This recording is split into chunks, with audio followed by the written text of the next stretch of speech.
Hello everyone, and everyone here, and everyone watching us online, and welcome to this third and final session of the LSE-Miguel Dols Fellows workshop for the spring term 2025, and where we showcase the talents and research that has been done and conducted by the researchers coming as Miguel Dols Fellows workshop. So where we celebrate also the legacy of Miguel Dols, who was one of the patrons of Fundación Cañada-Blanch.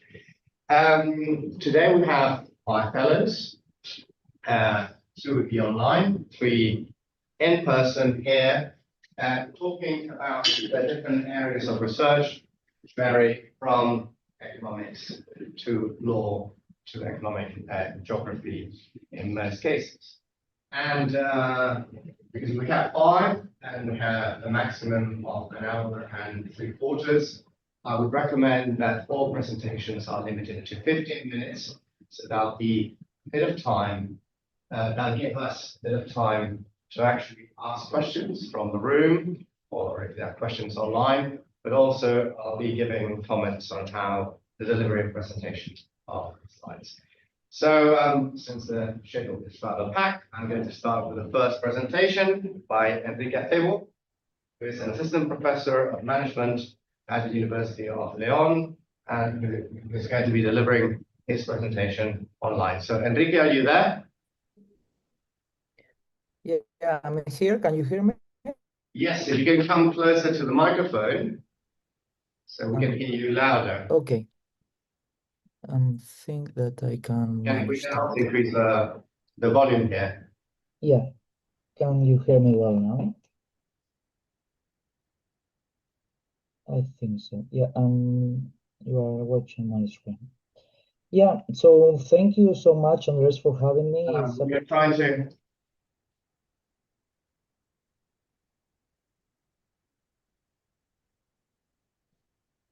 Say something now?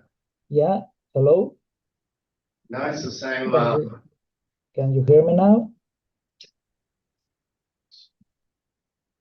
Say something. 1, 2, 3, 4, 5. This one is the last one. Yes. And now, can you hear me?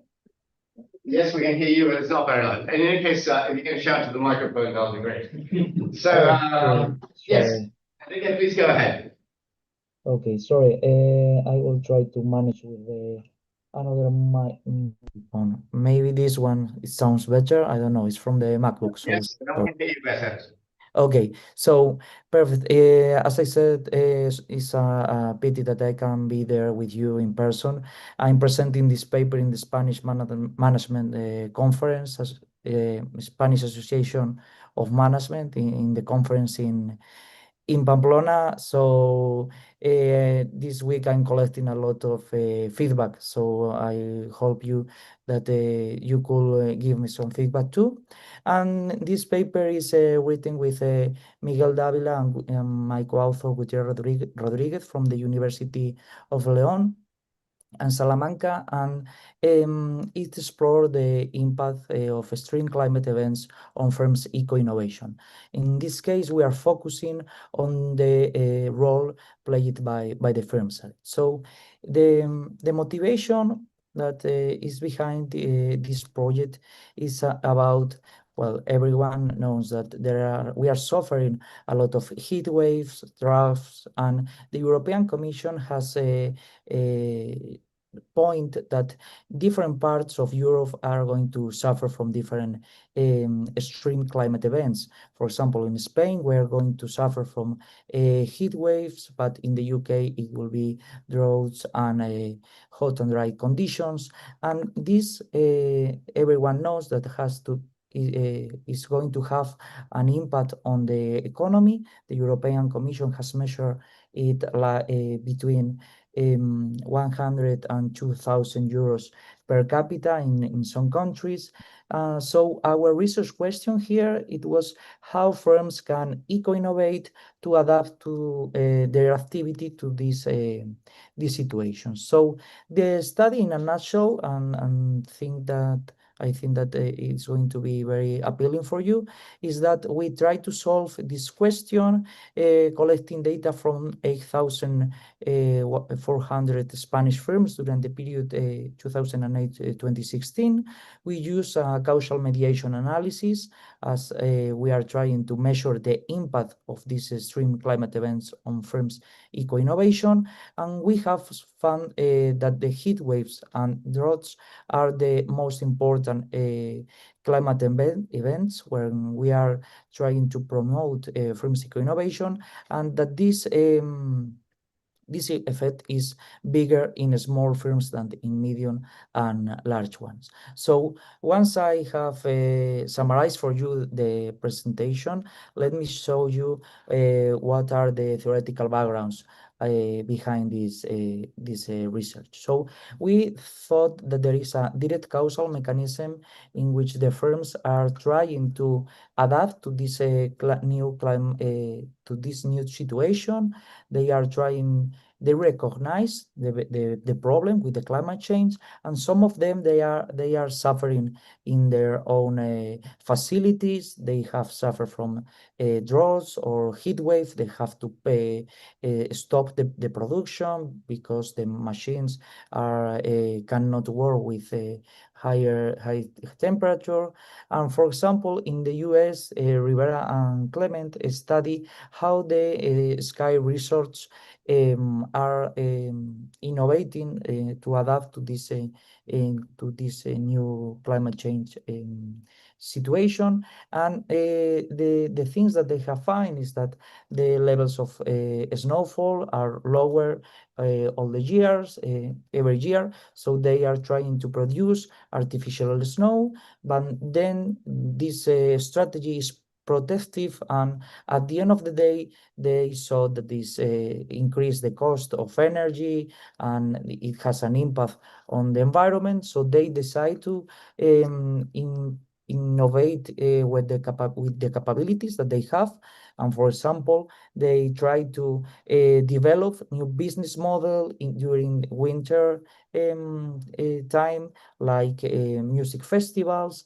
And after that, they realize that they have some capabilities that could be useful, for example, in summer, and they innovate in new business model, for example, like introducing mountain bike activities in the ski resort. So there is this direct mechanism in which the extreme climate events can produce that the firms will eco-innovate, and there are also indirect mechanisms. So this one is about has been studied a lot in the literature. For example, from the consumer perspective, there has been several studies analyzing how climate change reduced the psychological distance of consumers, and then how they are asking for new products that will be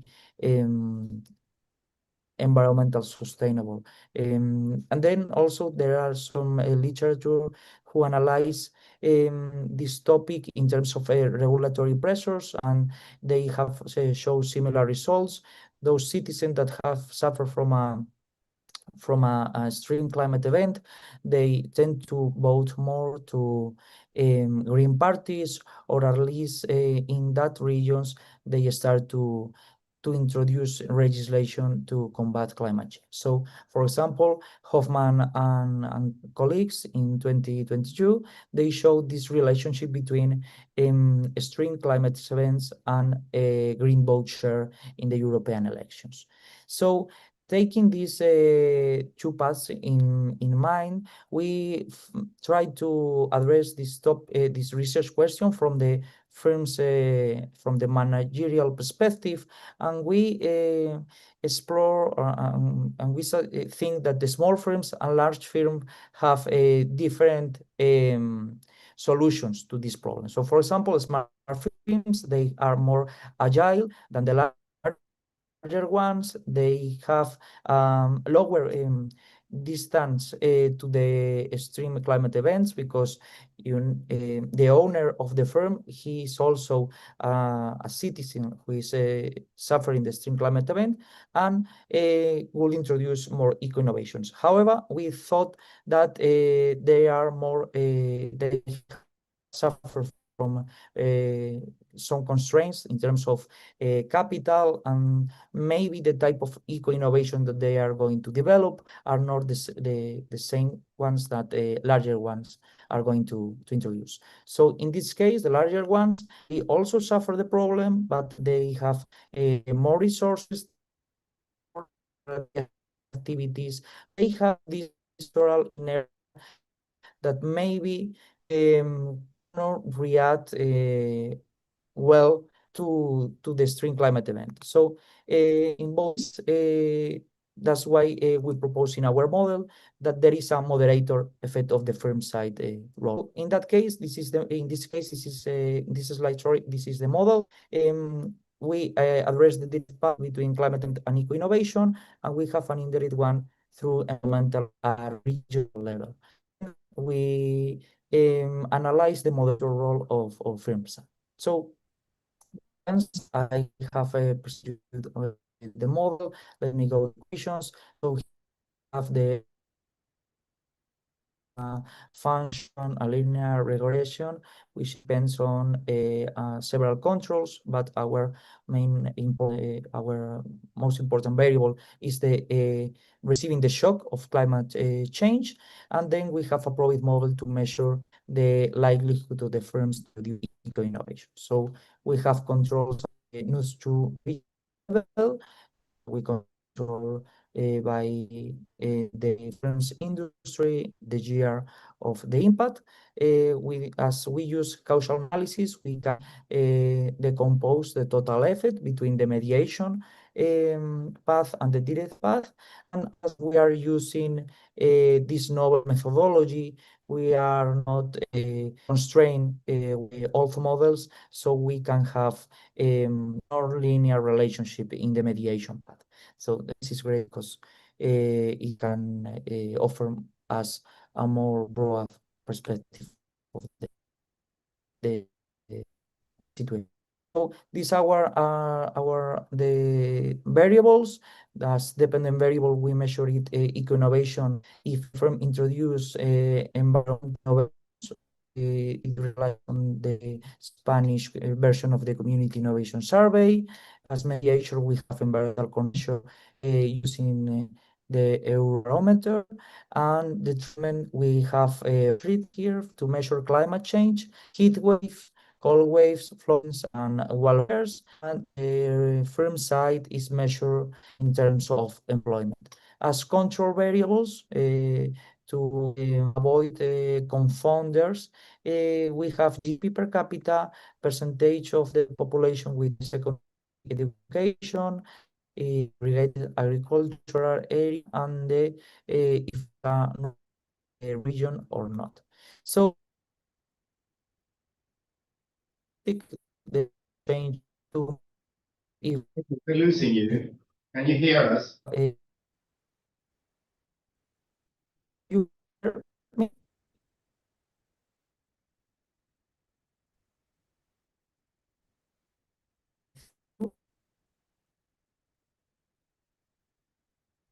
Hello, Enrique? He's probably. Yeah. Yeah, right. Can you hear me? No. No.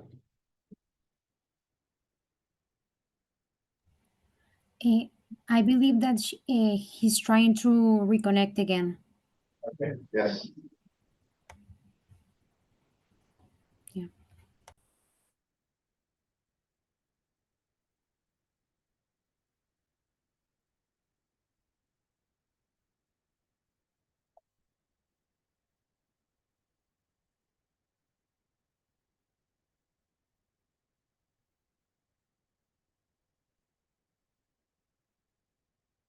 You have a minute.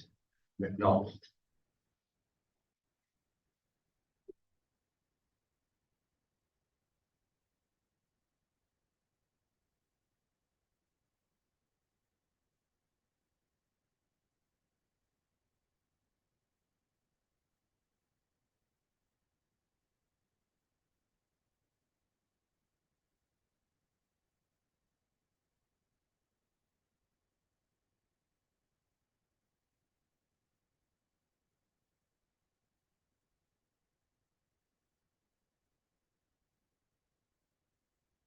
I'm afraid we're going to have to move on because we don't seem to be able to reconnect.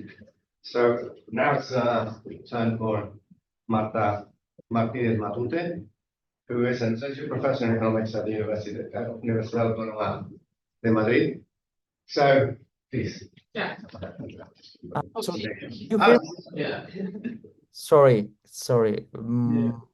My connection is more than is let's see. terrible. Yeah, continue.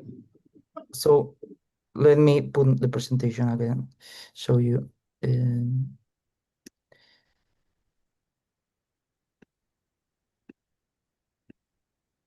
Sorry.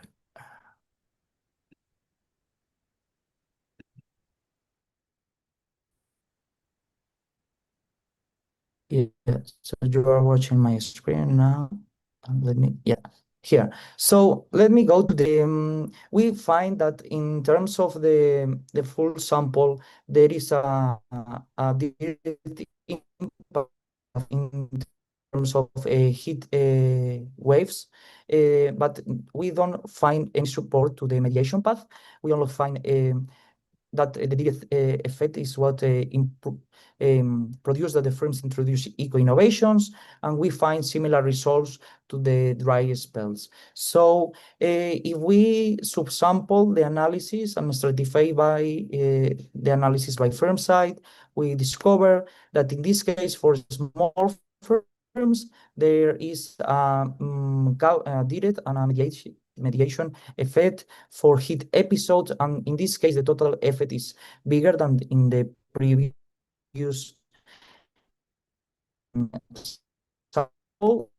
case. Extreme heat wave firms introduce 12% more of dry spells. And in this subsample, we find that there is a negative impact in terms of wet spells. So maybe there could be any mechanism that if you find that in your region it's raining a lot, you don't feel that the climate change has any impact on you. So for medium firms, we don't find any significant effect, and is the similar for large firms. So we conduct robust analysis here. We introduce some precision covariates at firm level, and we find similar results to the full sample and for small firms. In this case, we have that the total effect that for heat episodes is even bigger than if we don't consider these precision covariates. So as conclusions, and to not consume more time, we find that extreme climate events increase the firm's probability to introduce eco-innovations, but this issue only arises if we analyze small firms. We have some limitations here. One of them is that we are using data from Spain only, that we need to analyze more the mediation sensitivity to an observed bias and to other confounder variables. And as future lines, maybe we can patent activity, but it's difficult to date it and where is the application submitted, or maybe we can explore the best of environmental protection. So that's all. Thank you so much for the attention, and forgive me for the intro. Thank you. Thank you very much, Enrique. Let's see, we've got questions from the audience. Anyone has like to ask a question? If not, I'll, yeah, you. Can you hear me? Yeah, I can hear you. Actually, just my curiosity, because you're finding that smaller firms are more likely to respond to those climate changes and by innovating. But usually, I think it's slightly like anti-intuitive, because perhaps larger firms are more capable of doing innovations, fighting firing for patents, that sort of thing. Do you have any explanation what this funding, or is it because smaller firms, they have higher concern about being affected by climate change, simply because they are smaller? Let me just add my question, unless there are any other questions, because my question goes in the same. I mean, I have 3 questions, and one goes in the same direction. Normally, small firms only innovate once, especially smaller firms, when they are created, and they innovate much less. So normally, medium-sized firms and larger firms that have got a much greater capacity. What makes climate change so different that allows small firms to innovate, to be more flexible, innovate more? Second question, you're talking about what is the lead time? Because you're looking at extreme events, so droughts, wet periods, also extreme temperatures. But when do they have to happen? Do they happen at the moment they are innovating, or do they happen the year before, or 2 years' time? 2 years' time? And of course, innovation might come from adaptation to climate change. But of course, climate change and the countermeasures, which are the green transition, is leading to a lot of changes in regulation and changes in incentives for firms to innovate. What role, if at all, does it play, and have you thought about it? Okay, thank you so much, Andres. I will answer your questions only because I haven't heard very well the previous ones, but if they are in the same line, I think it will be more than fine. So First question was more or less same as yours, so you'll be answering both of us. Okay, so yeah, talking about the why some difference between medium and small firms. Let me show you. So we have in the descriptive analysis, we find that the small ones are the ones who innovate less. The group who innovate less, they introduce like 30% of eco-innovations, while the last one introduce 60%. But the thing that the mechanism here that we are thinking that explain this difference in terms of the reaction or the adaptation to climate change is that small firms, they have a lower psychological distance to the event, and in that case they feel on their own facilities. They suffer the problem not only as owners or managers, they suffer the problem as citizens, and they realize that they have to do something with this problem. That's why they introduce more eco-innovations after they suffer this extreme climate event.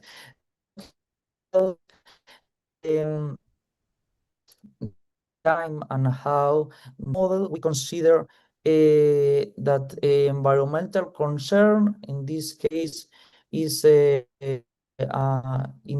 happens in the same time that the extreme climate event occurs, but eco-innovation it's produced 3 years after. And here we use this temporal lag because we need to address an problem in the survey.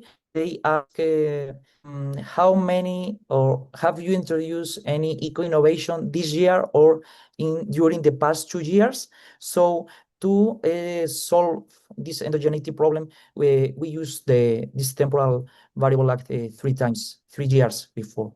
So yeah, I think I have answered your questions. I don't know if I miss anyone. Unless there's any other urgent questions? Well, Yeah, go ahead. I have one question. I mean, what's an eco-innovation in your context? Maybe that will help explaining the mechanism. Yeah, so Like here the we are. difference between different eco-innovations, if you have that data. Yeah, maybe we can do this data analysis. So PTEC or the Community Innovation Survey asks if you have a general question, if have you introduced environmental innovations, and it's in a Likert scale, so it goes from 1 to 4 in this case, but it also asks to have you introduced innovations with goal of reducing energy or reducing waste, increasing your circular economy if you can recycle more. So maybe we can address these specific eco-innovations and see if there is also a difference between small and medium and large ones. Thank you. Oh, thank you very much. Thank you so much, and sorry. And now we go to Marta. Marta Martinez Matute, an associate professor in economics at Swansea University of Madrid. So we have 15 minutes as well. Does it work? Yes, it does work. So thank you very much. Thank you for giving me the opportunity to start presenting this. This is really recent work that I have done with Ernesto Rodriguez from Universidad Autónoma, Nuria Rodriguez, who is also a colleague of mine at UAM. And we basically are starting in this project. I'm also working in a parallel project related with political polarization and gender labor market. And well, the idea of this paper starts whenever we basically realized that the labor commitment of many countries in the world was just basically absolute.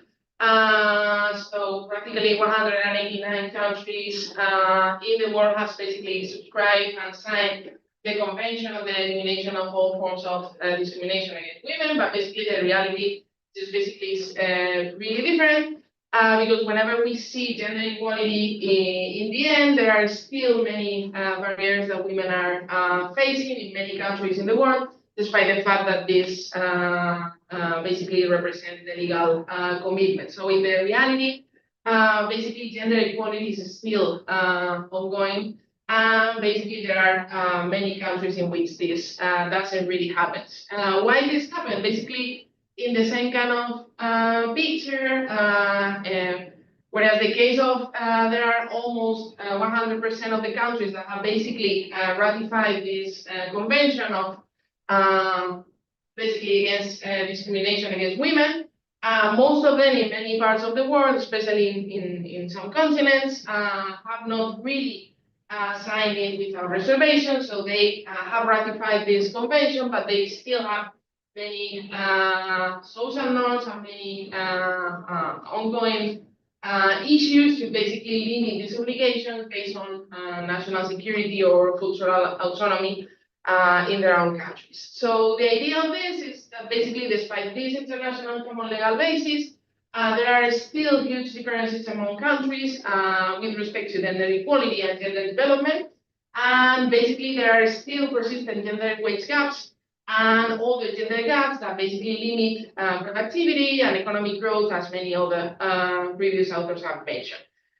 So most of the papers have basically focused on labor market characteristics and all the kind of informal institutions, but basically we'd like to put some light on the relationship between formal institutions and gender gaps across all this wide variety of countries. So basically, formal institutions are not really studying the relationship with the gender gaps, and they are also important because basically these institutions promote human capital. They basically are aligned with the reduction of corruption, with the rule of law, and with the inclusion. So basically, gender inclusion is also important and could be some of the outcomes of studying this issue. So basically, the gender dimension is often missing from this analysis, and it's also central to inclusion. So there are a couple of comments I would like just basically to give you an idea of what happens between different countries and the heterogeneity of countries in the world with respect to gender gaps. So here you can see that in most of the cases, especially related with political empowerment of women, the difference between some countries and the others are huge. This is coming from the World Economic Forum, from a report that they have related with gender gaps. And they also shown different sub-levels of gender gaps related with economic participation, opportunities, and other things. On the other hand, we can see that with respect to educational attainment or public health and survival, the degree of gender equality is basically really huge. But on the other hand, whenever we think in political empowerment, there are still a really low level of parity, which is basically really low levels of gender equality with respect to this. So basically, we try to study basically the effect of formal institutions on the gender gap, and our idea is to basically complement the analysis with respect to the informal institutions, or basically the enforcement institutions, which are basically other kind of institutions as I'm going to mention in a couple of minutes. So basically in our paper, we try to propose a novel framework trying to combine the study of formal governance quality with gender equality through a different group of indicators. We basically try to highlight the role of these formal institutions, or basically those institutions related with the government's quality, to try to give an idea of what is the role of women political representation on a set of outcome variables that represent some labor market outcomes and some human capital accumulation of women with respect to men. We try to provide this empirical evidence, trying to compare a huge amount of countries in a panel data between 1996 to 2019 across different indicators and using different outcome variables to represent this gender equality. And we basically see that there is some relationship between these formal institutions and the government's quality and the level of women political empowerment, and also other kind of gender equality outcomes. Only just to give an idea of what happens with basically the conceptual framework, we can differentiate between informal institutions, which are basically norms, practice in any kind of country, formal institutions, which are basically codified laws, the level of government's quality and the rule of law, and other kind of enforcement institutions, like, for example, judicial systems. We basically define governments and formal institutions as the World Bank basically does, which is basically the institution that provides also the data that we use for, and it's also classified with these different kind of characteristics. So basically, the traditions and institutions by which any authority in a country basically exercise this authority. We know that regulation also channels the scale of action and shapes labor markets, so it also affects gender gaps in many ways, as many previous authors have mentioned, and that gender policies are also affected by this level of institutional quality, as with respect to informal and enforcement institutions. The type of channels that we think that probably are behind our connection between formal institutions and gender gaps are basically really different. So on one hand, basically they also affect human capital accumulation. There are some papers trying to give an idea of how inclusive institutions basically improve human capital accumulation. And basically they also affect women economic outcomes as they increase the schooling levels of women in many countries. There are also a secondary channel in which institutional quality or the government's quality basically affect the labor market structure. So basically, governance promote investment in health, education, and in other kind of really basic rights like property rights. On the other hand, political instability or other kind of issues with respect to corruption also affect labor regulation and also affect the degree of labor inequality in one country. And labor institutions also affect wage inequality. And finally, if there is a low institutional quality, basically there is an increase on informality and also on corruption. So basically, institutional quality also expand informal labor markets, which are also those markets that basically buffer the motherhood penalty and also affect more women than men. So it's also basically related with this. The data that we use in our paper is basically still work in progress, so I really welcome any kind of comments that you have. But we basically have much information from the World Bank, from the Worldwide Governance Indicators, which basically covers a long period of years. and it's information about the government's quality with respect to several dimensions that you can see here. So basically 6 dimensions. Voice and accountability, which basically accounts for citizen participation in the institutions, political stability, government effectiveness, rule of law, control of corruption, and regulatory quality. And we use this information in different ways. So basically we use each of these indicators, but we also aggregate these indicators in one single aggregate indicator in different versions. So we basically take the average of these indicators, and we also use one national aggregate indicator using principal component analysis. So these indicators basically vary between -2.5 to 2.5 for any country in the world, and for this year. We also match this information at the country and year level with the United Nations Human Development Data, which is also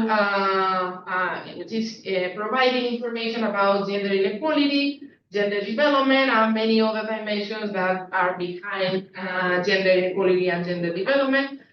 So, for example, the number of years of schooling for a women or also for men in this country. Also the labor force participation rate of women, and basically many other indicators that basically are used to construct these, like for example, health variables, including like life expectancy, maternal mortality, the share of women with secondary education attainment, the gross national income per capita, and other additional information. For example, the number of seats in the parliament, the national parliament of women. And they also basically provide these kind of composite indices that we also use in an aggregate way.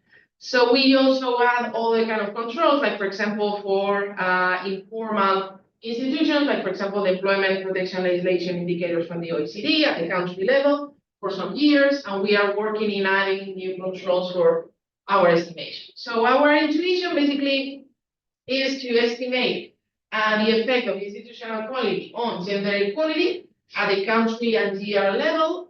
Basically, we include gender equality measures, like a measure of gender equality, but we use several indicators, as I have mentioned. So we use the gender inequality index.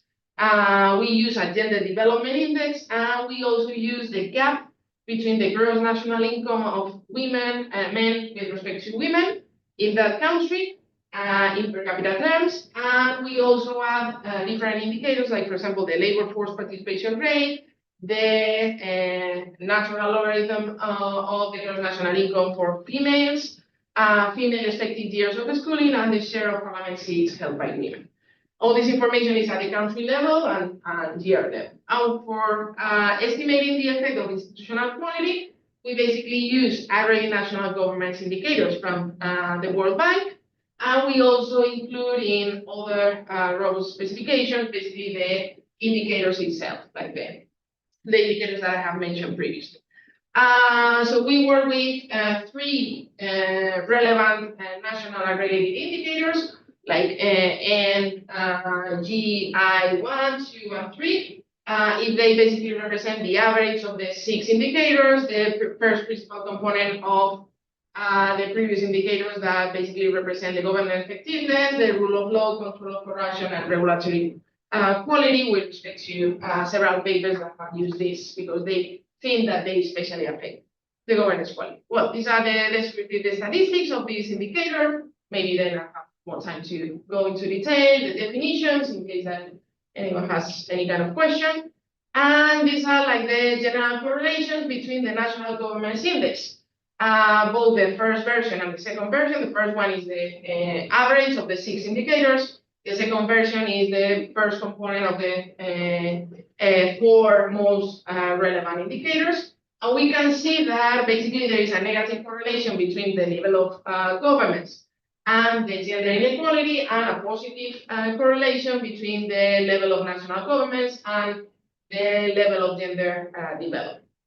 On the other hand, whenever we think in the specific indicators of government quality, we can basically include control of corruption, government effectiveness, political stability. They all present positive correlations with respect to female participation rates. Probably the less significant one is basically the political stability, which is understandable. But the 4 indicators that we generally use in our national aggregate indicator, number 2, are basically more significant. And this is also the correlation between these indicators and the share of seats by women in the parliaments, in the national parliaments.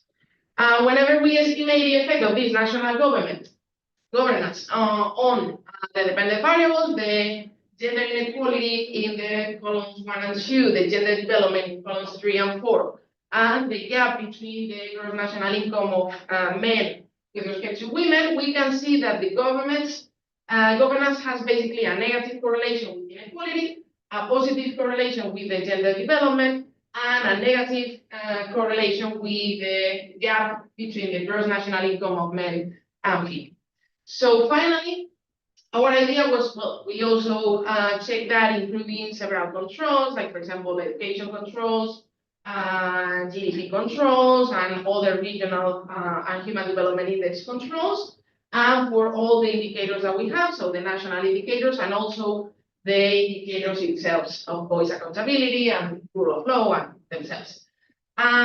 So basically, we also check that for the specific indicators representing gender gaps, like for example, the labor force participation rate, and the number of seats in parliaments, and all these correlations are positive, so basically more or a better degree of national governance basically improves labor force participation rate of women, improves the number of seats in the parliament of women, also improves the gross national income of women, and also improves the years of experience of women. But we ask, finally, if probably this effect of governance quality on gender equality basically depends specifically on women political empowerment. So the idea is just basically introduce an interaction between the share of parliament seats by women and institutional quality, and to basically check what is this effect of the political empowerment on gender equality. We can see that the effect is basically amplified. So basically, this means that for those countries in which women are a huge amount of or a higher amount of the parliament, basically the effect on inequality is much lower, and the effect on the development, the gender development, is not really significant, but the effect on the gender, the gross national income gap is also less important, significant and less important. So basically, we think that it also might affect through the political channels. So basically, this is also important, and we are trying still to basically analyze what is the effect of this. We are trying to have more controls, and basically with including some lag variables to basically face some of the econometric limitations that we have, and also include like 2 ways, fixed effects, or probably to using instrument variables to basically cope with the potential endogenous effects of this information. And we are also trying to improve this mechanism mediating on the variables. So in general, we can see that there is some significant effect of governance quality on gender gaps. We have just basically checked the effect of political empowerment on this, and it's also more important. So basically, the channel that we think that it's mediating on the effect of governance quality on gender gaps is basically related with this political empowerment, with the share of seats in the parliament by women. So we try to have basically some different proposed messages. Thank you very much. If you have any questions. Thank you very much, Marta. Any questions? Yes, please go ahead. I've got a few questions. Sorry, they might be quite basic, but when it came to looking at all of the different features, and obviously you looked at a wide variety of different countries, were there any struggles when it came to like data quality, especially in lower economically developed countries, and basically having, I mean, it's quite a wide range up to like 2019 to 90s, is it quite difficult? I mean, these indicators are strongly used. I mean, there have been many papers using the governance quality indicators.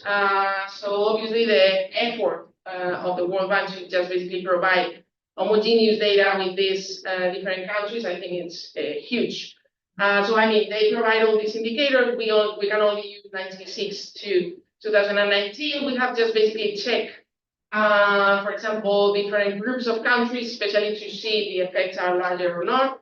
For example, with OECD countries, the effects are less significant, probably because the variety of dispersion of these variables are lower than with respect to including other kind of countries.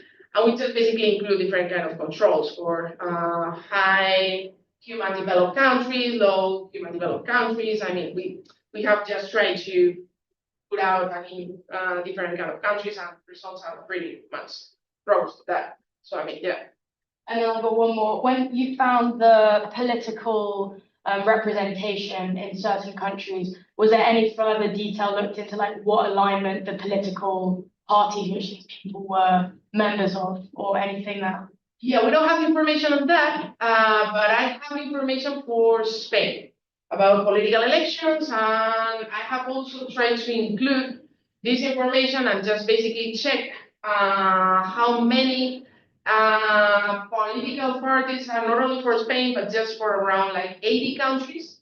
And we have information from another data source that includes basically the most voted political party. So we have some information about the specific political party. We have just basically matched this information at the country and year level. I haven't included it here, but I'm just working with that.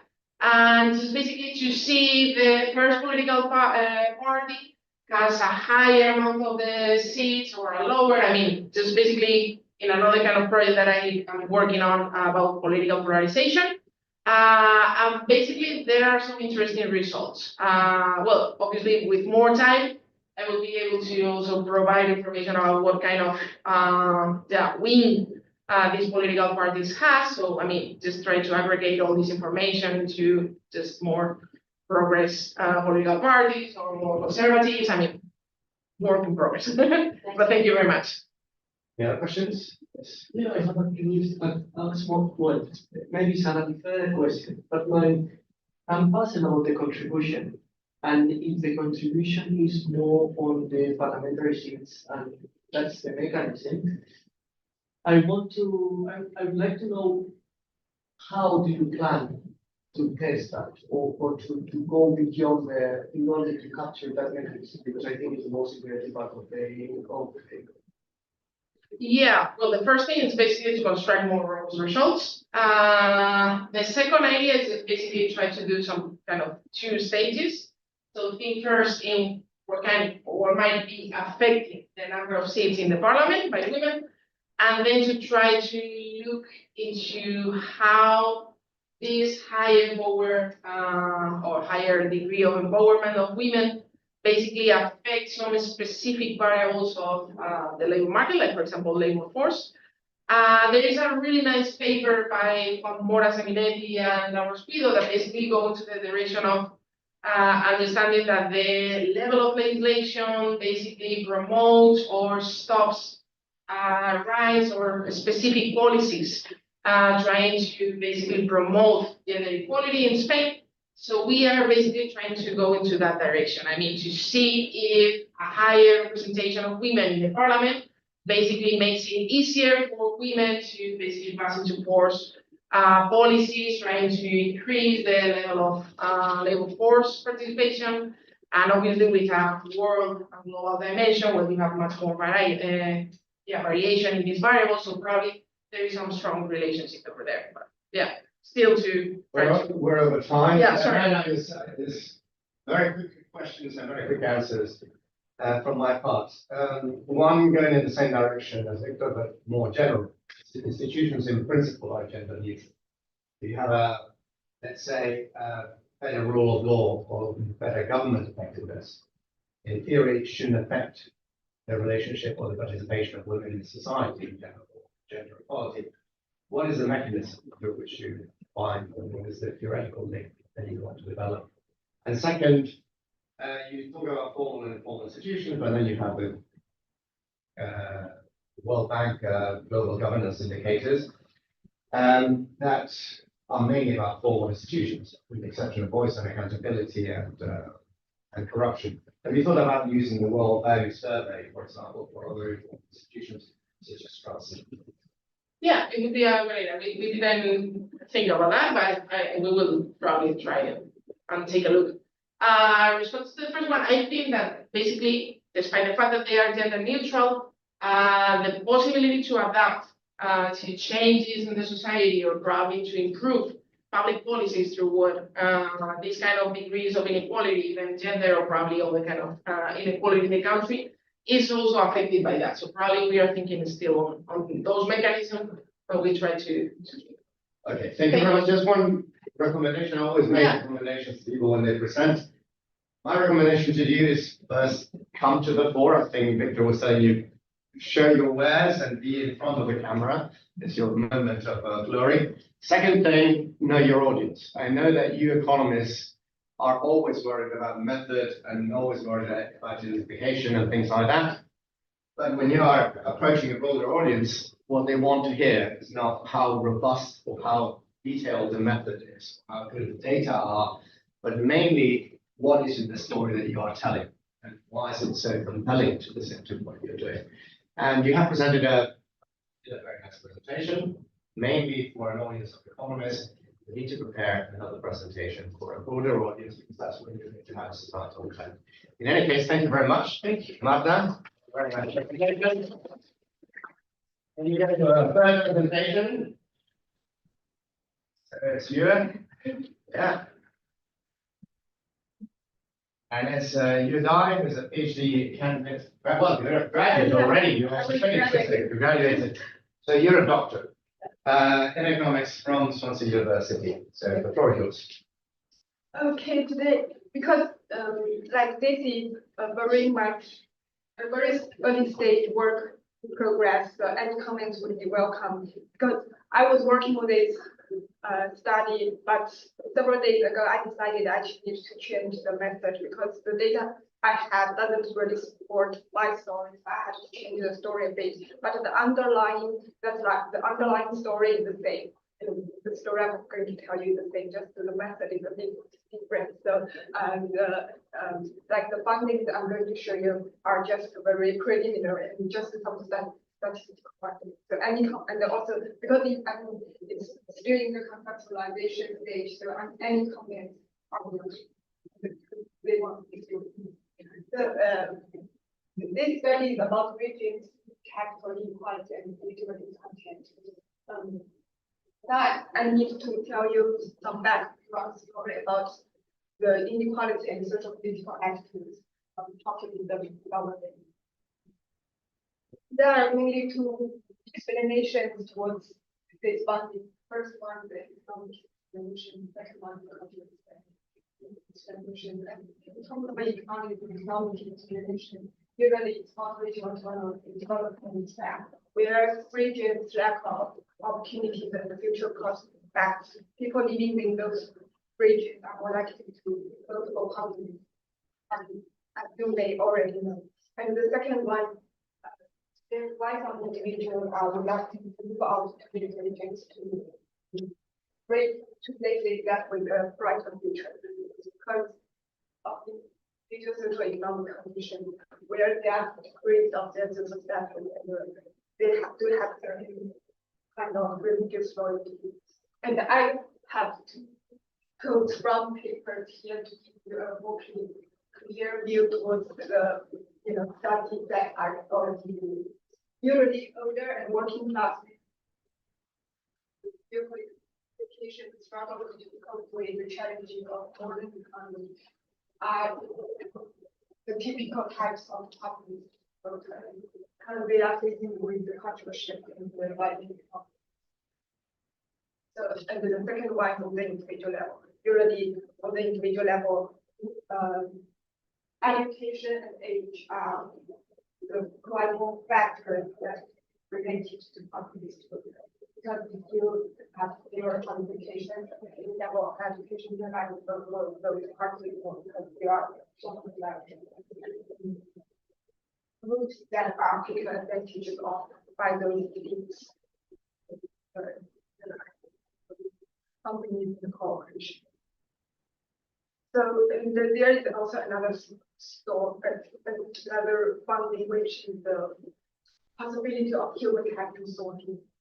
The funding is that at this moment between England and Wales, where they show very different patterns of this reporting. Well, England showed very little support to this part, but Wales started to show very high levels for this party because of their different levels of human capital and productivity. Wales is really its productive power because of the industry development. A lot of industries in those regions like mining industries or copper industries are moving out to the region, or their roads are getting replaced by China outside of the UK. So if we agree all those stories together, we might get the outcome. The first one is the constitution of human capital with greater ability to produce electricity. Because even if you are an individual from Wales, but you have a high level of human capital, you have more education, you still can move out from Wales to the same job. It doesn't necessarily mean you have to start in those kind of regions. And the second outcome we might have the divergence of political attitudes among individuals with similar levels of human capital, but their working pattern might be different because their regions limited their ability to develop. It's like I have a degree in England, but I can find a job but if I have a degree in Wales, I might not afford to find a good job simply because Wales doesn't provide good opportunity. Doesn't all make sense here. So this is basically the utility by the online research. So naturally, I raised two research questions for my empirical study. Just the two research questions are related to this two outcomes that I mentioned to you earlier.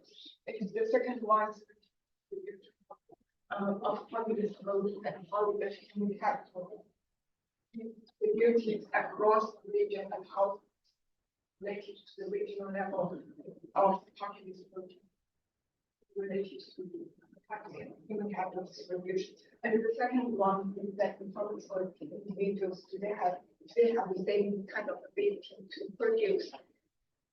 Are we able to find that they are different? Their spiritual attitudes, their populist working patterns, and what explanations explain those functions. And just like I said, there's economic law behind this story. If like the regions are responsible for the economic outcome, and the human capital also matters for the person's economic outcome. So what is the story? I got interested in writing a theoretical model to explain this whole story. Because usually, to the best of my knowledge, such model doesn't exist. But the models that are from quantitative spatial models and all from labor economics are very well developed to explain how inequality will emerge between cities and how inequality will emerge between individuals. So my source around this model is to try to come up with a way to fit those two strands of research. I can develop a model to explain the ability of a region to develop and how to act the sort of human capital. And this is a model from Krugman. It's a quite early stage of model, but it's very easy to get to the idea of how different regions, like how regions are different where the products they produce, they have different levels of income for their labor. And this is very interesting because in the context of regional decline, where regions are no longer able to supply the goods that other regions want, they might also just decline the capital. And so the real wages tend to be very low. This is how the inequality of interpersonal inequality This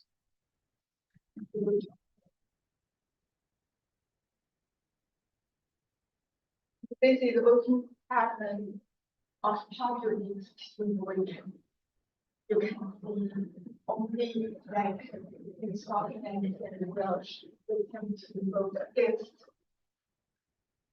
leaving Europe, leaving the European Union. And then also I used a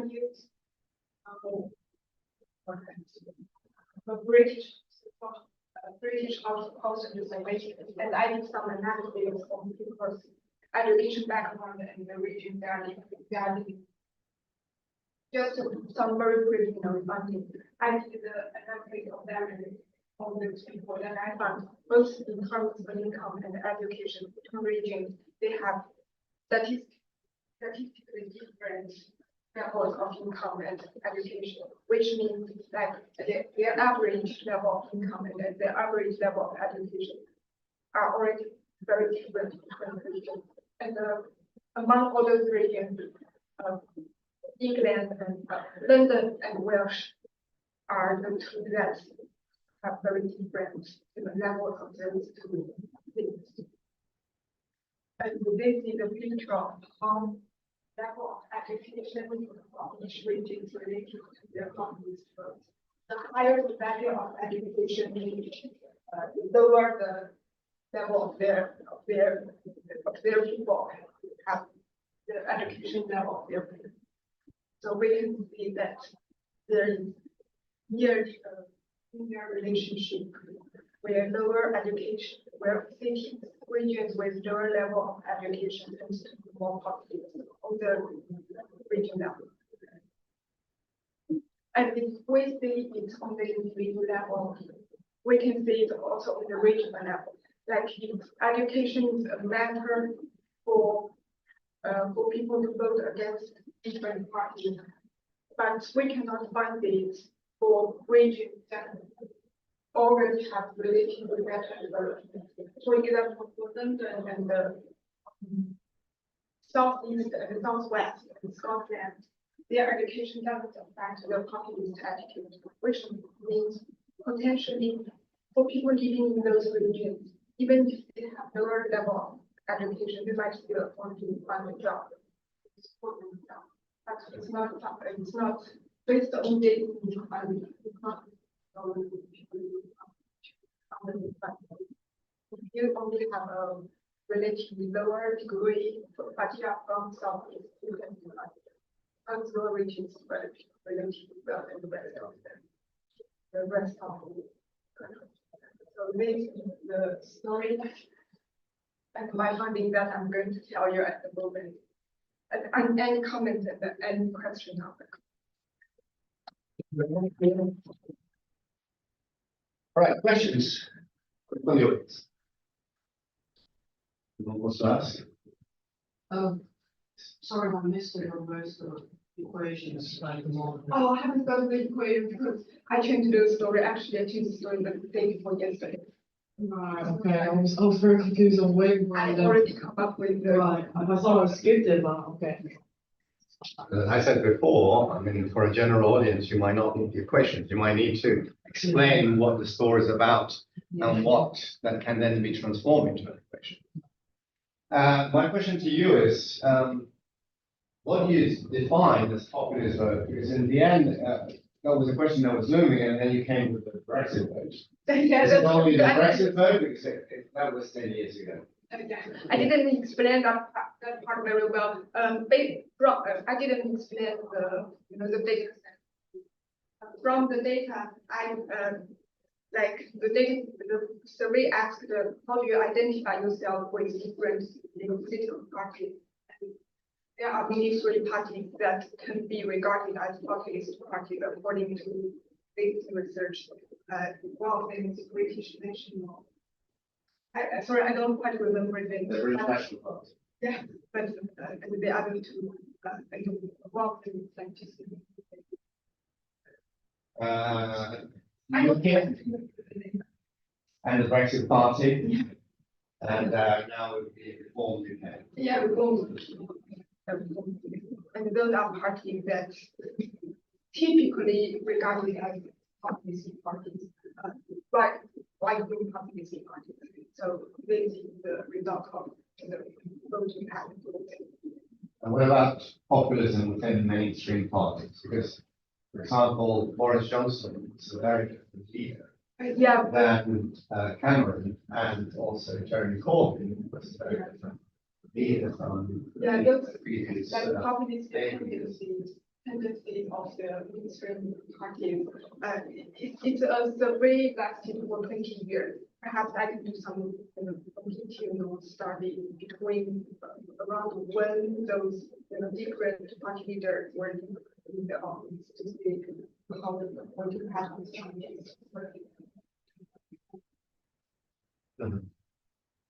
And then you're using a survey that includes individuals. Okay, any other questions? Yes? Yeah, I have a question on the future work of this, and is regarding what are your ideas on how to address the issue of this, the economic component of the story, and not the human capital or education, but the economic component at the small regional level. How do you capture if these of the goods are produced there and the definition, or if the economic conditions do that? In reality or in model? In reality. Or in reality, some regions are already declining. Yeah. Like Welsh, because we no longer demand, like people in here no longer demand a lot of their products. Yeah. A lot. I think the original model, group may actually use like industry centers and agricultural Yes. peripheries. But because agricultural products tend to be very replaceable, they are not having the high value you can spend. So usually in this kind of situation, if you have a central capital where they produce products that are in high demand, it's they have a higher market power. They just have a stronger power to compensate income. You have that means for the cities that produce that are more related.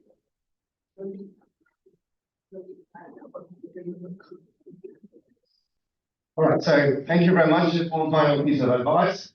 When you're giving a presentation, it's your time to shine. So you have the pointer that can allow you to move wherever you want. So why stay behind the table as if you're scared of the audience and not just come here to look at the audience and engage?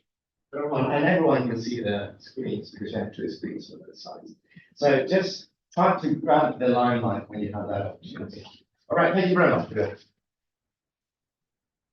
All right, for our fourth presentation, we go back online to Nuria. And Nuria, are you there? Yes, I'm here. We can hear you loud and clear. So it's Nuria León Perez, who is coming from the alma mater university, which is linked to the Fundación Cañada-Blanch, which is the University of Valencia, and who is a PhD candidate in human rights, democracy, and international justice at the University of Valencia. So we're moving to law, and the floor is yours. You have 15 minutes. Perfect. Well, first of all, I would like to thank the Cañada-Blanch Centre for having me and for giving me the opportunity to do this visiting fellowship. And during this period, I have been deepening my knowledge on the field of outsourcing migration control policies and the relationship with the principle of non-refoulement. In this case, as it is, Victor, can you put the presentation or?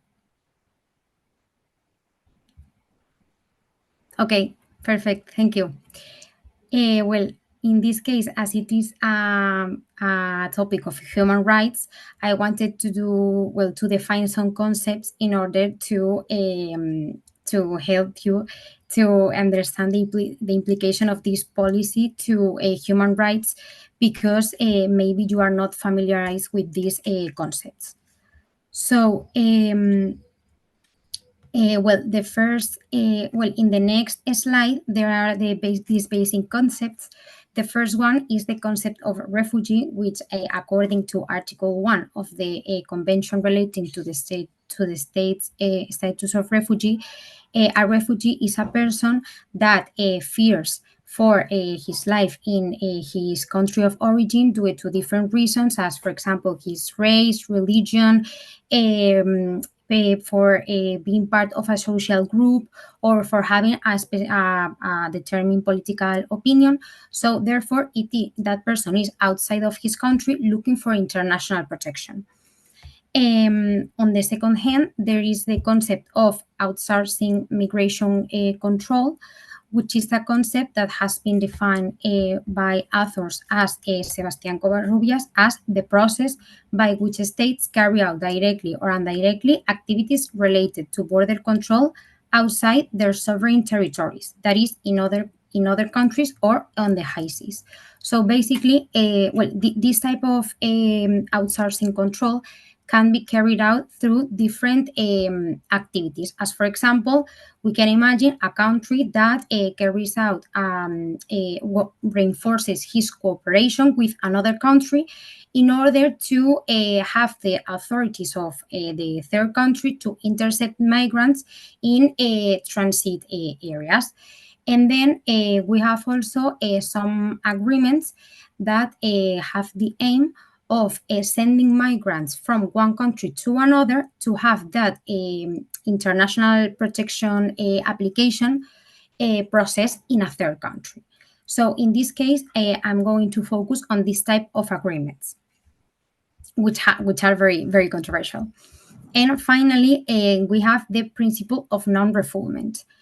This principle basically, well, it is a jus cogens principle in international law, and basically it prohibits states to return a person to another country where his physical integrity is at risk. This is a principle that is enshrined in Article 33 of the Refugee Convention, but also in Article 3 of the Convention Against Torture.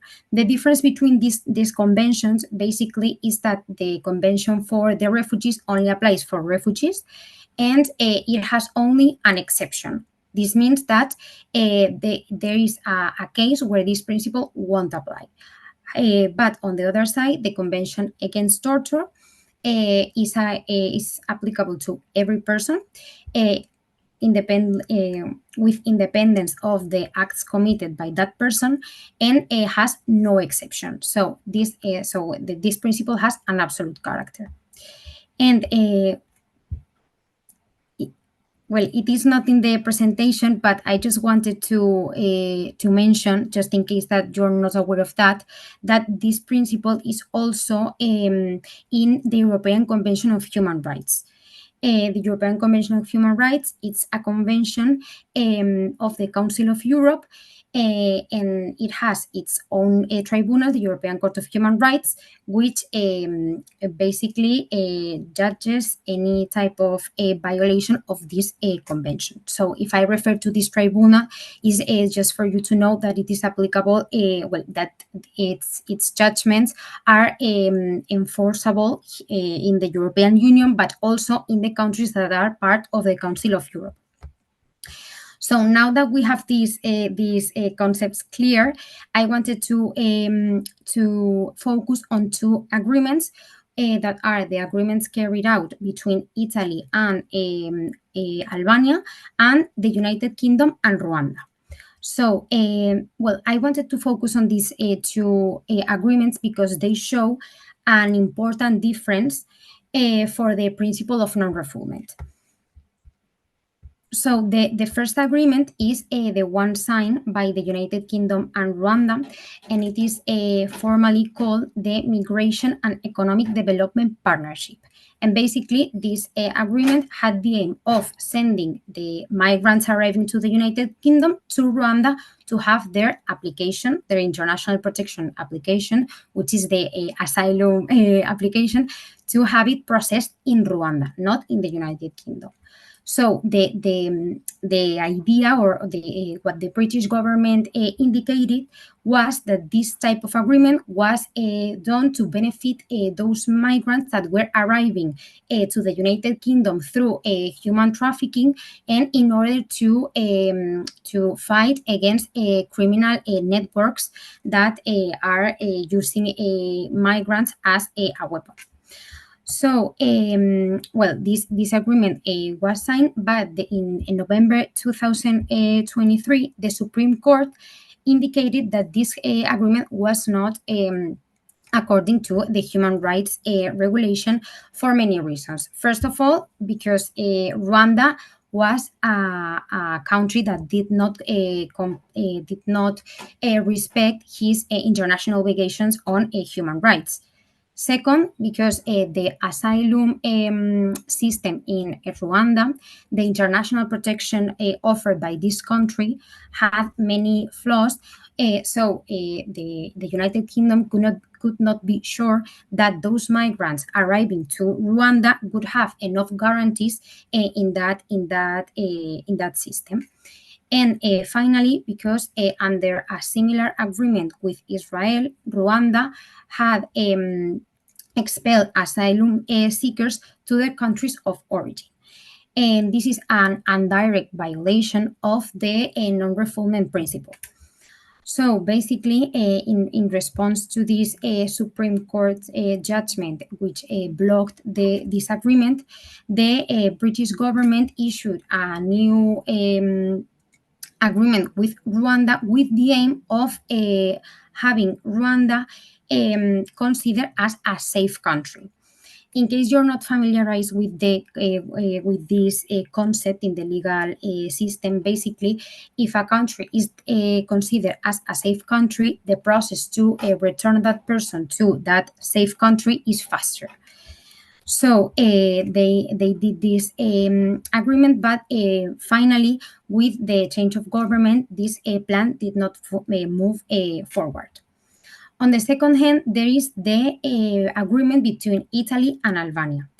This agreement had the same aim, sending people arriving to not arriving, because the aim is that they don't arrive to Italy, that migrants are intercepted before they arrive to Italy. So the idea is to have the authorities to intercept these migrants before they arrive to Italy, and sending them to Albania to have their asylum applications processed there.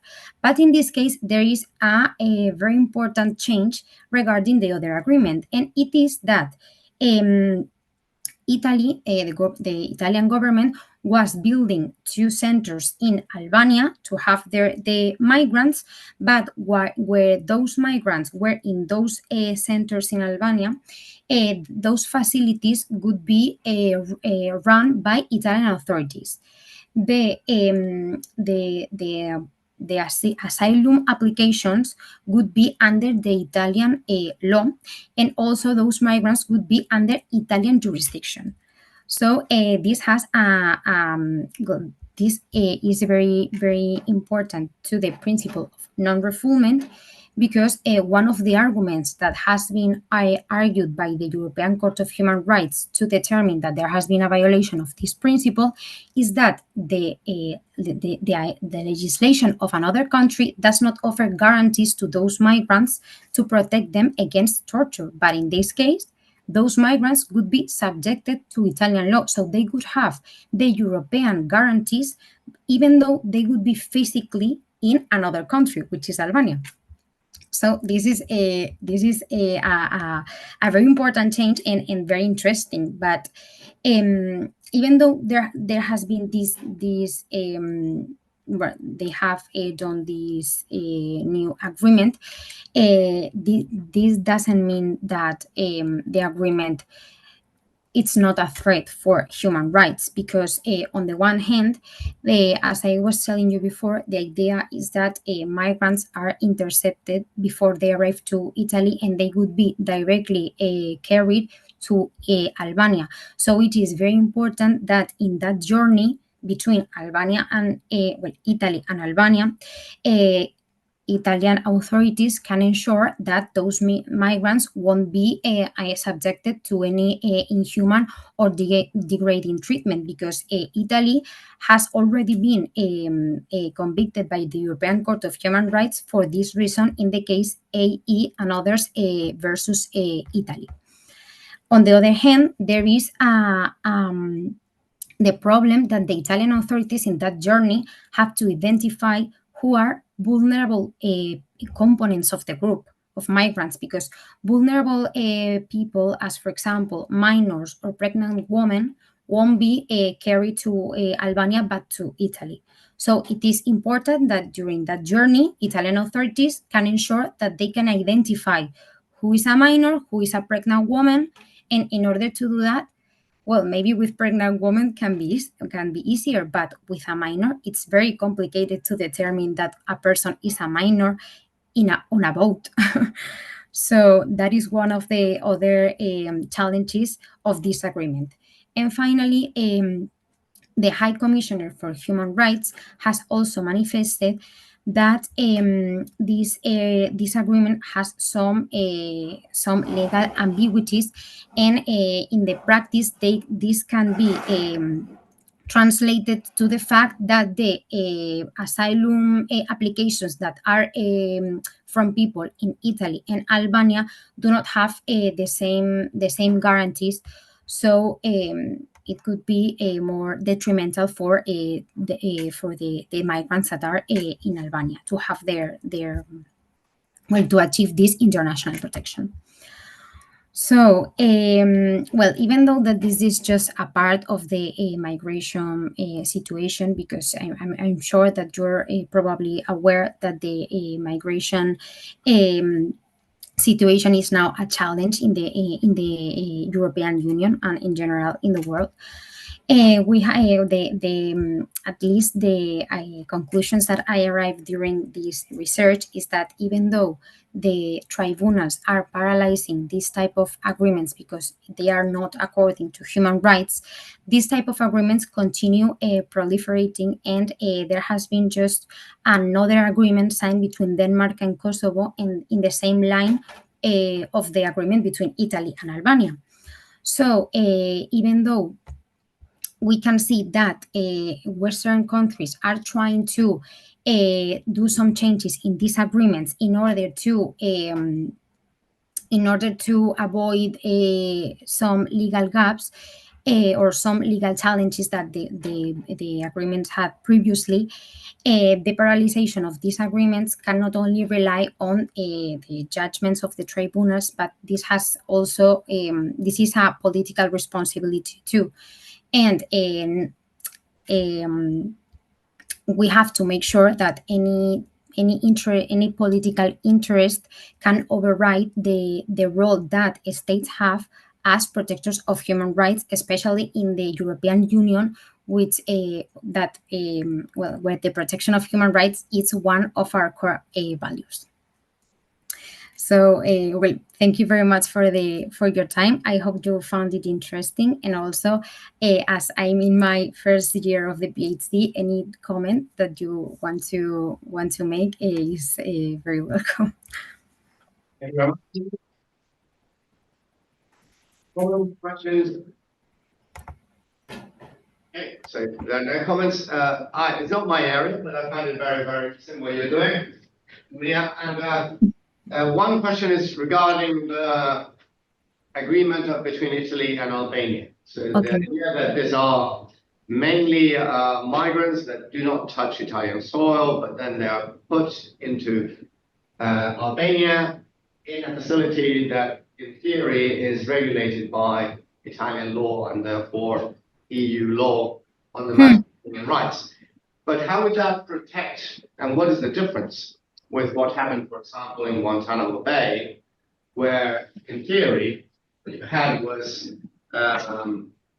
say criminals or supposed criminals or terrorists being put in an American base, but outside American soil, but nevertheless an American base, where the normal conventions were not respected.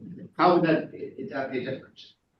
Yeah, well, that's a very interesting topic that I'm also treating in my PhD.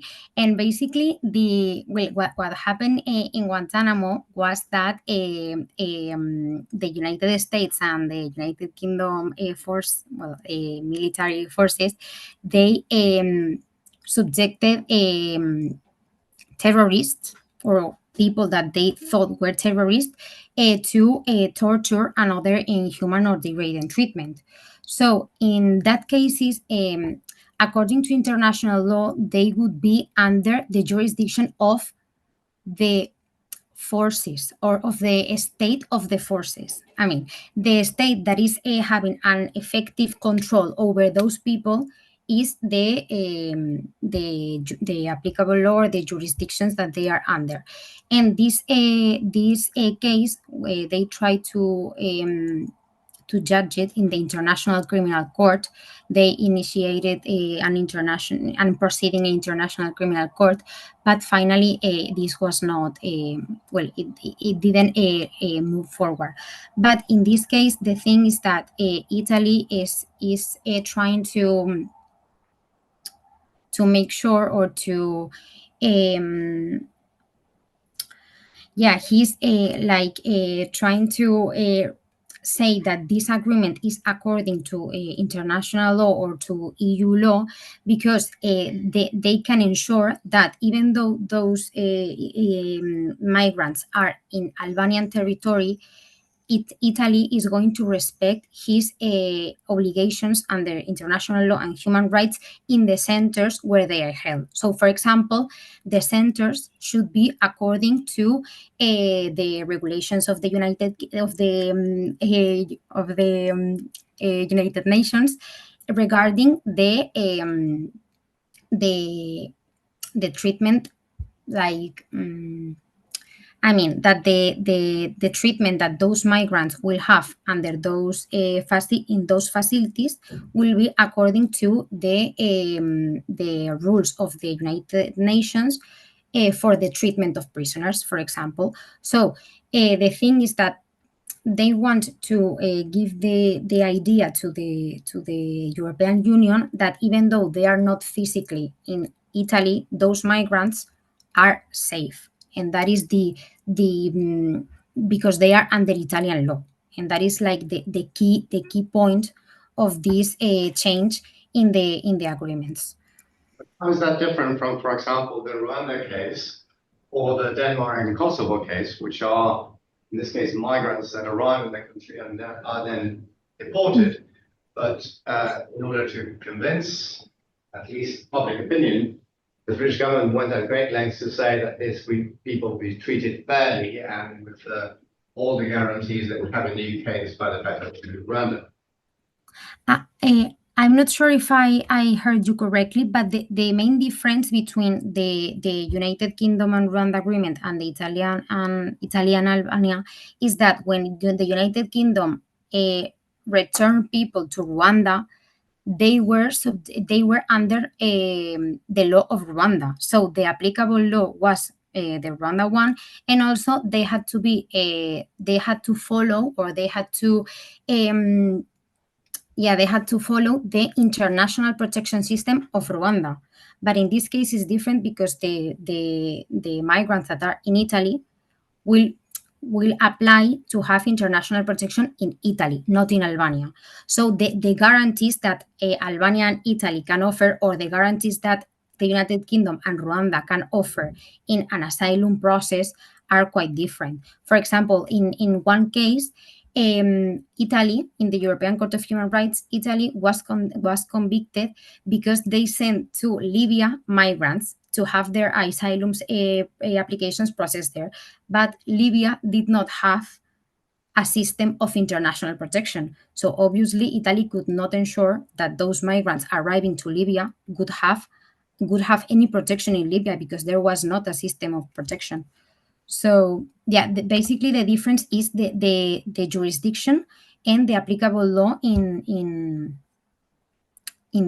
those two agreements. I don't know if I answer your question. Thank you very much, Maria. Thanks.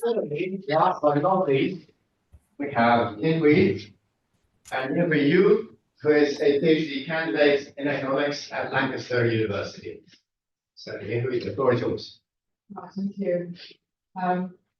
Right, thanks for, my name is Jing Hui from Lancaster University. I'm the year 3 PhD in macroeconomics, and thanks for having me as a fellow and for this workshop. So the topic of my presentation tonight is the aggregate and sectoral diffusion of global technology shocks, evidence from OECD countries. So I want to start my presentation by going through the literature and identifying gaps from it. So when it comes to the technology shocks or its effects on different aspects of the economy, one of the main topics is the effects of domestic productivity shocks on 4 hours worked. So what I found very interestingly, that I took these 2 papers where they use different measurement, of course, but then they have totally opposite results. So the first one, they use labor productivity, and they found out the total hours worked increases. Basically, with these new technologies, you have to work more.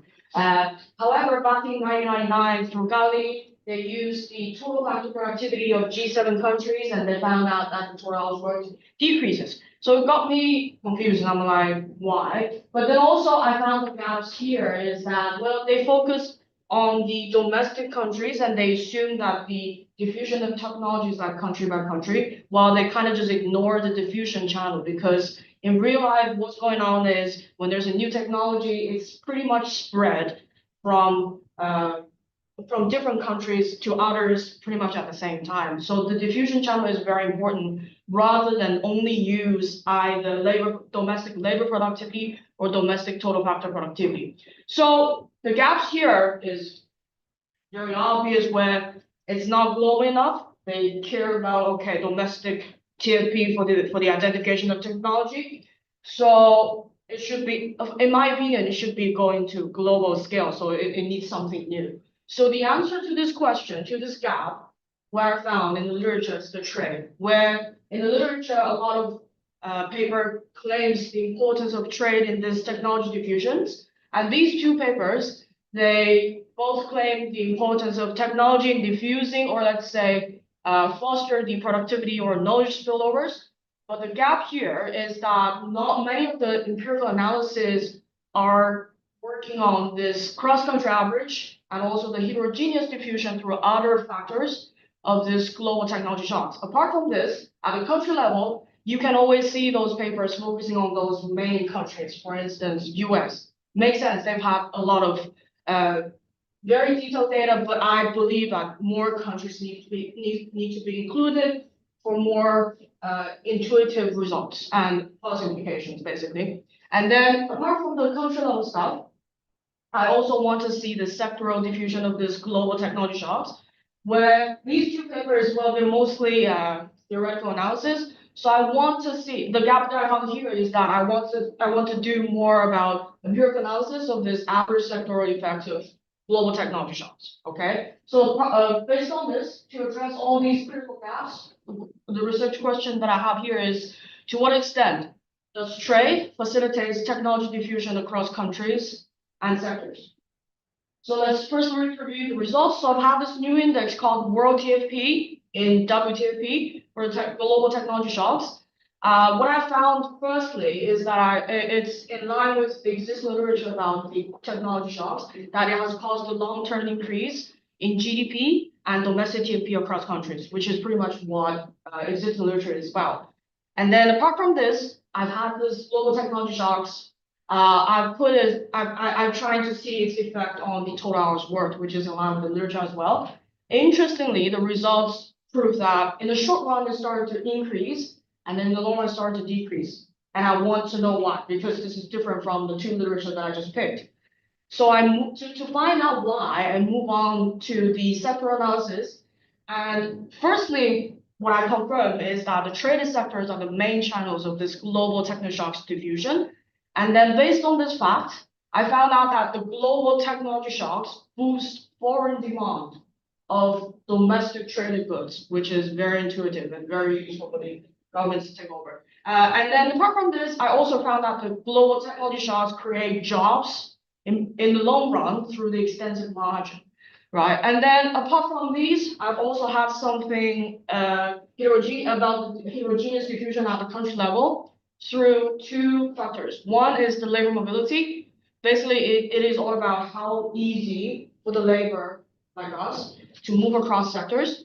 Okay, so what I found is that the easier labor mobilizer to the traded sector to meet this higher hiring due to the higher foreign demand of domestic traded goods, the more productive labor will become, and down the line, the hours worked will be lower.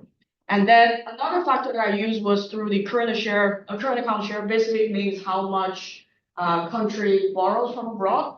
So what I found is that the more a country borrows, the more it relies on imported goods, and the more it is able to finance its citizens to buy imported goods following this positive global technology shocks, right? So they don't have to work more to meet their higher demand following this shock. And then the 4 hours work will be lower. Okay, and then I'll briefly go through the data. I've had these 18 OECD countries, and then total factor productivity, country level utilization, adjusted TFP and growth rate. Using this TFP will make the index more exogenous because I've skipped the influence from the demand side. Total hours worked in growth rate, but also scaled by the working age populations for the normalization. And the following variables are all in growth rate to ensure the stationarity. And then the import share specifically, I took it from the database called Direction of Trade Statistics from IMF. Okay, most important part, I've got this index as world TFP for the global technology shocks. So I have 18 countries, right? So for each country, at time t, this world total factor productivity is the weighted sum of the total factor productivity changes of my trade partners. And the weight here is the import from one of the trade partners J at time t to country I over the total import from all of my other 17 trade partners. Okay, right. And then once I've had this, I put this directly into the panel local projection to see its effect on the key macroeconomic variables. So I have 3 at the very first beginning at the country level analysis. So the first 2, GDP and TFP, this is for confirming that this index can work properly as the global technology shocks and is in line with the existing literature. And then the third one is just once I confirm, I want to see its effect on the total hours worked. So all these 3 will be not all of them, but one by one on the left hand side, and you can see that the world TFP will be on the right hand side, and I'm trying to capture this effect beta H. Okay, so what we see is GDP and domestic TFP in the long run, they all built up over time, so it's in line with the literature, so it works. So then I see its effect on the total hours worked, and this is what I found out, and it's very interesting. It started to increase within a short period, and within a short run, and also the long run started to decrease. I want to know why. So I did pretty much the same thing, but at the sectoral levels. I've had this world TFP on the right hand side as usual. But on the left-hand side, I've put those sectoral variables. So it could be traded and non-traded TFP, hours, and traded nominal wage over traded value added price there. Okay. So for the traded and non-traded TFP, you can see that over time they've all built up, which is great. This is a positive technology shock, a global technology shock. But then you can see over the long run that traded TFP has increased much more than the non-traded TFP. So what we can find here is that if you remember how I construct this index, I've put import share in as the diffusion channel for this shock. And then, so trading sector are directly exposed to this shock. And then as what we expected, it has built up more over time. However, non-trading sector, they still also build up, but also from the productivity gains. So the intuition here is that traded sectors are main channels for this global technology shock diffusion. And then I've also tried to figure out the price dynamics and if there's anything, because well, if there's asymmetric build-up of TFP about this diffusion, then what about the labor's responses? What will they do within the economy? So I put this traded nominal wage and traded value-added deflator. This is basically the price of the traded goods across the economy. Okay, so we can see that over time it started to build up. So what we can find from here is we know that this global technology shocks boost the foreign demand of the domestic traded goods, and also on the other hand, it started to push domestic goods or traded firms to catch up with those firms in the trade partners, and then also they will become more productive, and then to meet this increasing foreign demand, and also because there's an increasing demand in the traded sector, then they might what the firms in the traded sector will do is that I want to hire more for this long-term growth, right? So then you will see I need more labor. So the wage will build up over time, but they won't build up immediately because you can see that it was quite negative at the beginning because wages are sticky. Okay, it takes time. It might be just lag a little bit, but then over time it starts to build up. So what we see is domestic trade sectors have higher demand for the domestic labor to meet this high foreign demand, and then labor reallocates to trade sectors. They will just be like, oh, this is I can earn more money in the trade sectors because of this shock, and I'll just move towards the trade sectors. And then what about expensive or intensive margin? Intensive margin, I proved this through the hours per worker. Then you can see that it was positive. And this within the T equals to 2 is the reallocation time. And then it started to decrease over time. It's not because they've lost their job. It's because, remember, labor reallocates to traded sectors. They have become more productive. Okay, it's not about losing their job. They just have become more productive, which is good news. And then also the employment, that's the expensive margin that we're talking about. We can see that it's on impact is increasing. And then over the long run, it's increasing as well. So we can see that in the long run, extensive margins were important. So this global technology shocks have created jobs both in the short run and long run. But in the short run, this intensive margin also plays a role. Okay. This also kind of explains why the hours increase within the short run. Okay. Right, and then we're moving to the heterogeneous part. All of these before was like average responses to this global technology shock. So what I've done is I have this current account share or labor mobility. So the idea here is that if you borrow more as a country, then you will import more to meet this higher demand of your citizens. You are able to finance your citizens to rely on this imported goods. Or let's put it this way: if you're in a closed economy, you have this technology shocks, you have higher demand. Right, you want to buy more, but what you will do, you have to work more to meet your demand. But then in the open economy, in our case, you can just buy imported goods, and your country will be able to finance you through this borrowing stuff. Okay, and then also if you're borrowing from abroad, then you have this like better absorption of this global technology shocks, and then total work will decrease. And then for the labor mobility, this is pretty more about this labor allocation stuff. Remember, if there is a higher foreign demand of my traded goods, and I have to meet this demand, right? And also have to catch up. And then if it's easier to move, then you'll have more productivity gains and also better absorption of this global technology shocks, because there's a higher demand out of the traded sector. If I could just easily move there, I could just go into work and then have this absorption more through the traded sectors. And then total hours response will decrease.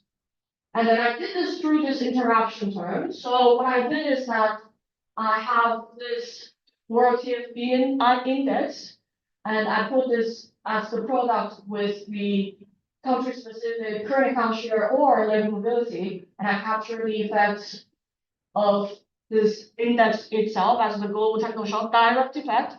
And then I have this indirect effect, and I put them all together. I trace them all on impact.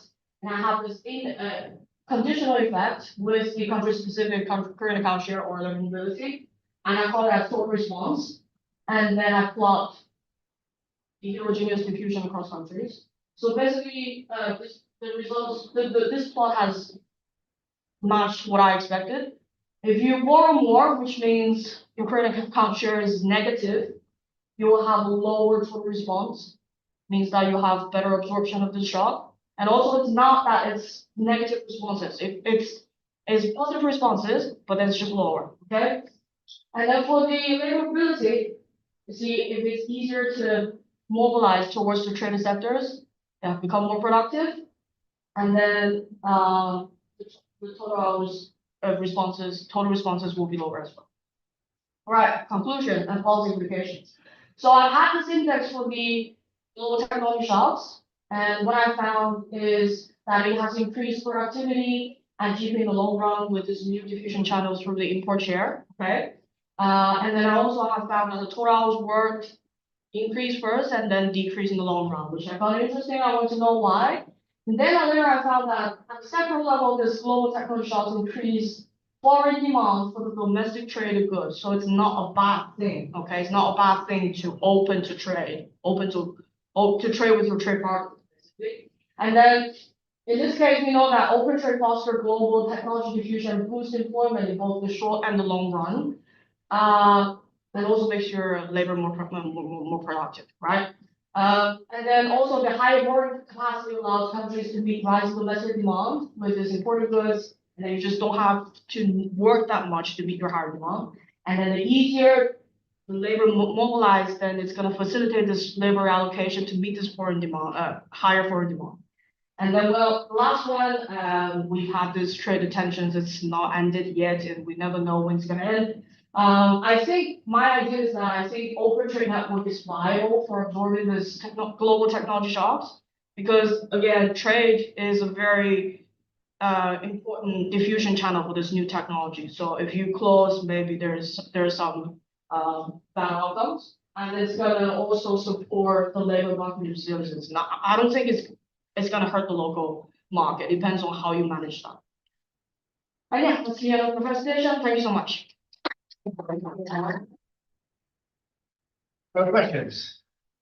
Yes, please go. So when you're talking about, so two questions. When you're talking about global technology shocks, the first question is like, what is a technology shock? And the second part is when it comes to like quite a large data set over like a long time period, is there like individual analysis for individual shocks, and whether like as we increased our technological capacity as like a society, whether the impacts of those shocks are lessened, or whether this is just like averaged out over a period of time? Right. So thank you for the question. So what is it? So basically in macroeconomics, basically what happened is that you can see the changes of productivities.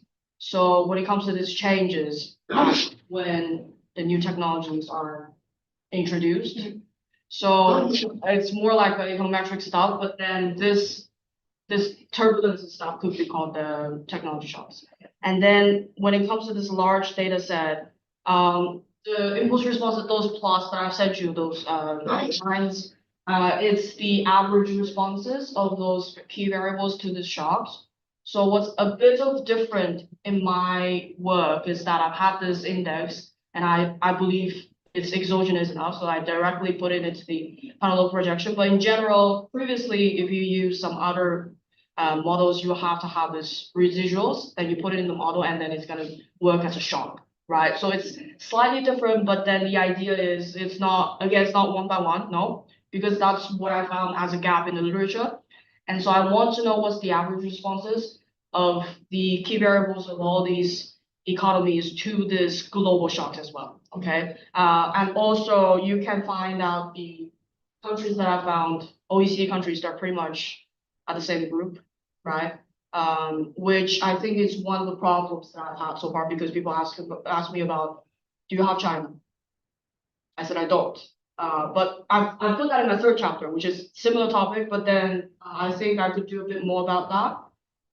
By having more, let's say, low-income countries or middle-income countries or developing. So yes, Okay.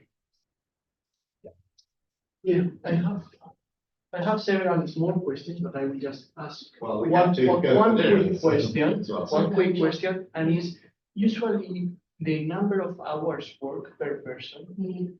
I'm not an expert in the literature, but usually that is not a proxy for productivity. Yes.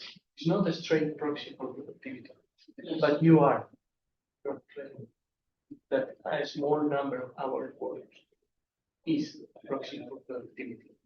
So, yeah, I don't know what can you say. The proxy that I use for the productivity in my work is that productivity.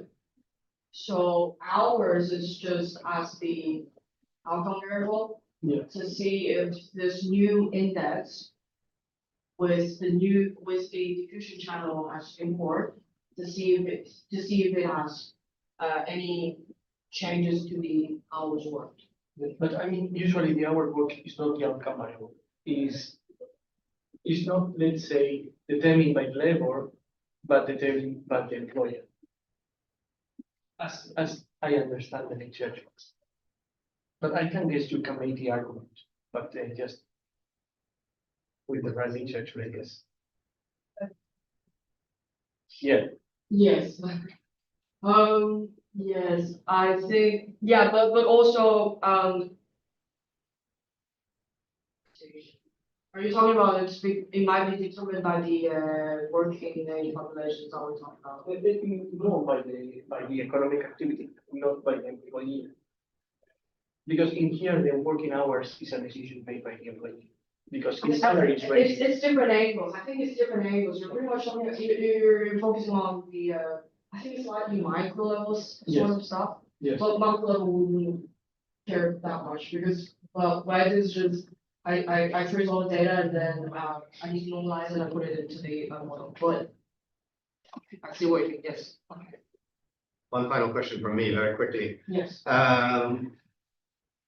What you're saying is very intuitive. So the more open, the more you trade, the more you assimilate new ideas, new technologies, new innovation, and therefore you increase productivity. European economies have got a lot of tradable sectors. They are very open, and yet, in the case of Europe, productivity has been stagnated for the last 5 decades, more or less. How do you explain that? Let me say Europe. Can I take UK into consideration as well? Sure. Any part of Europe. Okay. Let me see. I think, let me see, firstly, at micro level, the lifestyle is so different. Let's compare this with China. So what's going on? I'm not saying that it's healthy to overwork, but then at the micro level, my opinion is that the lifestyle decides a lot about it. And also, let's say, I think Europe's problem is that they kind of didn't keep up with the pace of the new technology because let's take AI as an example. So what happened is that we've all heard about this DeepSeek moment, or let's say OpenAI moment, in China and US, but everybody is investing in this industry, but then why Europe has not done much about it? I think it's also because of the structural problems in terms of the labor, because this is also related to the protectionism rising up, because this also could be reflected to the opinion against the immigrants, right? I agree, like productivity per person is very high in Europe, but then it's not everybody would do some different jobs in different industries, where some of the industries also in non-trade sectors are very important. Also, the trade sectors, you need those enough people to upgrade their skills. This is also to the skill levels of European people. So you need also, for the micro level, the lifestyle matters. And then at the macro level is the structural problem where indeed they've invested a lot, but they need to kind of just update the structure and also to maintain the trade with your trade partners instead of thinking that the trade will hurt my local industries. It's not really the case. You can maintain, you can have some immigrants from from other countries to help you do some jobs that local people don't want to do, right? Is not, and also upskill workers. I think that's also very, very important. I mean, at the macro level, I cannot see from that, from my data, from our results, but then the estimation could be more reflected through what I just said. Okay, well, thank you very much. Thank you. This concludes this session. That's the last event that we have held this year. I encourage all of you to follow us online, follow all the events that have been posted on YouTube, and also to join us and follow us either on LinkedIn and on X. I would like to finish this year without thanking Dr. Sanchez, who has been with us for the last 3 years. So, well, less than 3 years, because he was recruited a very short term in September 2022.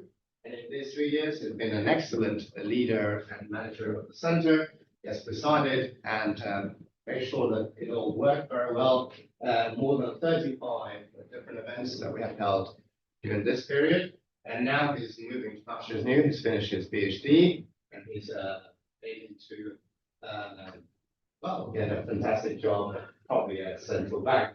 So my congratulations, all the best for the future, and thank you very much for the work you have done for the United States.